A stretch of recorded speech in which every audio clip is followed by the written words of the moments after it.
علماء نے فرمایا جس پتھر پہ کھڑے ہو کر حضرت ابراہیم خلیل اللہ نے اللہ کی بارگاہ میں محبوب کا تذکرہ کیا، اس پتھر کے اندر حضرت ابراہیم کا پاؤں پیوست ہو گیا، اور پھر 4000 سال گزر گئے، اس پتھر کو اللہ کریم نے محفوظ رکھا۔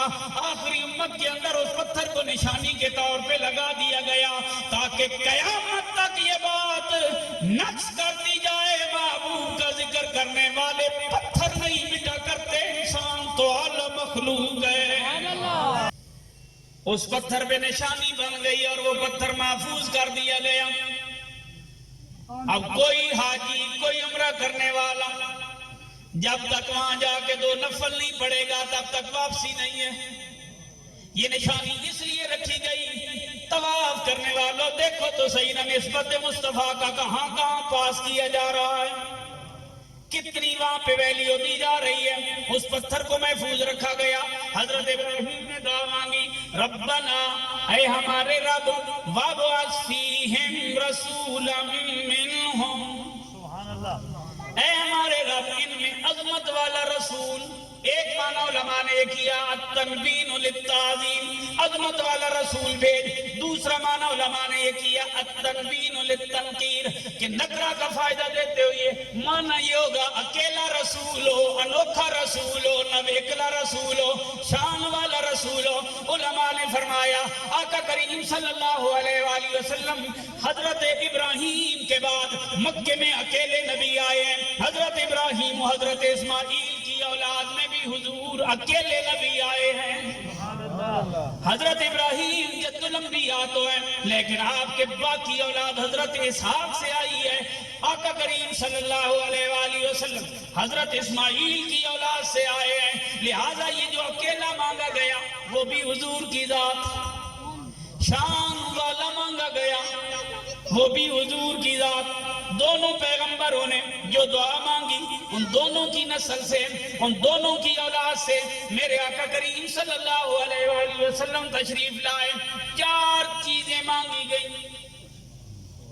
نبی آئے مکے میں، آئے ان لوگوں میں، 4 صفات وہاں پہ حضرت ابراہیم علیہ السلام نے بیان کی۔ کیا کیا؟ یتلو علیہم آیات کا، ایسا رسول بھیج جو تیری آیتیں ان کو پڑھ کے سنائے۔ قرآن پڑھا کرو، سانہ پڑھنے والی قوم قرآن پڑھو، یہ اللہ نے پڑھنے کے لیے بھیجا ہے۔ ہم مار اس لیے کھا رہے ہیں کہ ہم قرآن نہیں پڑھتے، بلکہ جو پڑھتے ہیں یا جو پڑھاتے ہیں ہم ان کو بھی کوئی ویلیو نہیں دیتے۔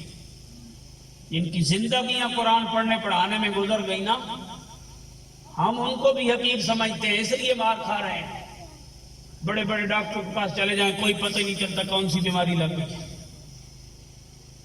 قرآن پڑھنے کے لیے آیا اور پہلی صفت یہ بیان کی گئی، یتلو علیہم آیاتک، تیری آیتیں تلاوت کریں۔ اپنا موازنہ کریں، ہم قرآن کتنا پڑھ سکتے ہیں، کیسا پڑھ سکتے ہیں، قرآن کی روانگی کیا ہے، ہم روزانہ کتنا قرآن پڑھتے ہیں، ہماری زندگیوں میں کتنا قرآن ہے، قرآن کی تلاوت کے لیے ہم کتنا ٹائم دیتے ہیں، آیا قرآن کو روزانہ پڑھتے ہیں یا نہیں پڑھتے، پڑھتے ہیں تو پھر کیا پڑھتے ہیں۔ یہ ساری چیزیں انسان اپنے آپ سے سوال کرے، پھر نتیجہ نکلے گا میلاد منانے کا مزہ آئے گا۔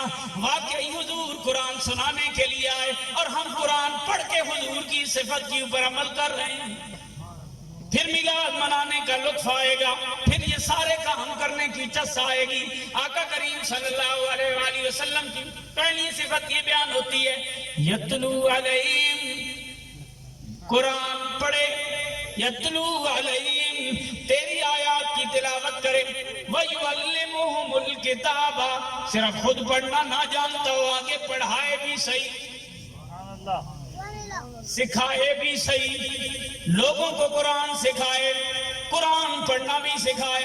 علامہ یعلم، تعلیم کا مطلب یہ ہوتا ہے سکھا دینا، پڑھا دینا، سمجھا دینا، آگے لوگوں کو پڑھنا سکھا جائے۔ دوسری صفت حضرت ابراہیم علیہ السلام نے حضور کی یہ بیان کی، وَيُعَلِّمُهُمُ الْكِتَابَ، تیسرا فرمایا وَالْحِکْمَةَ، یعنی حکمت سکھائے۔ علماء نے فرمایا حکمت سے مراد فقہ، علماء نے فرمایا حکمت سے مراد سنت، علماء نے فرمایا حکمت سے مراد آکامی قرآن کے آکام۔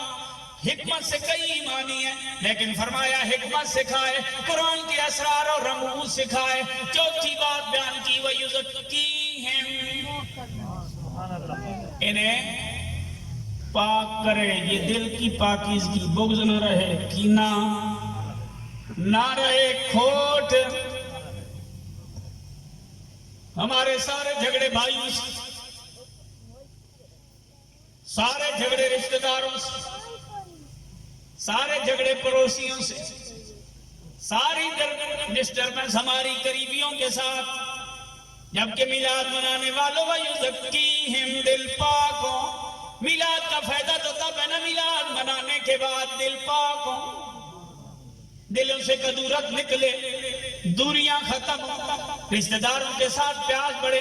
میں نے کہا بھائی کے ساتھ آج عاشق رسول بلانے کے لیے تیار نہیں، ادھر تو بیج لگا دیا میں عاشق رسول ہوں، جھنڈا تو لگا لیا میں عاشق رسول ہوں، جھنڈیاں تو لگا لی میں عاشق رسول ہوں، لیکن سگے بھائی کے ساتھ دعا سلام کرنے کے لیے تیار نہیں ہے، بوڑھے ماں باپ کو دوائی لینے کے لیے تیار نہیں ہے، غریب بہن بھائیوں کا ہاتھ بٹانے کے لیے تیار نہیں ہے، غریب لوگوں کی تیمارداری کے لیے تیار نہیں ہے۔ میں نے کہا جس نبی کا میلاد منا رہا ہے اس کی صفات پڑھ قرآن سے۔ اللہ کے پیغمبر نے دعائیں کیا کی؟ قرآن پڑھتے ہیں، قرآن تلاوت کرتے ہیں، قرآن پڑھاتے بھی ہیں، قرآن کے معنی بھی بتاتے ہیں، تزکیہ نفس بھی کرتے ہیں، دلوں کی پلیدی کو دور کرتے ہیں، دلوں کو پاک اور صاف کر دیتے ہیں۔ آج اگر میرے اور تیرے پاس قرآن پڑھنے کا ٹائم بھی نہیں، معنی سیکھنے کا ٹائم بھی نہیں، اسرار سمجھنے کا ٹائم بھی نہیں، دل کو پاک کرنے کا ٹائم بھی نہیں، پھر ذرا سوچ تو صحیح نا، میں نے میلاد منایا یا اپنی من مانی کی ہے؟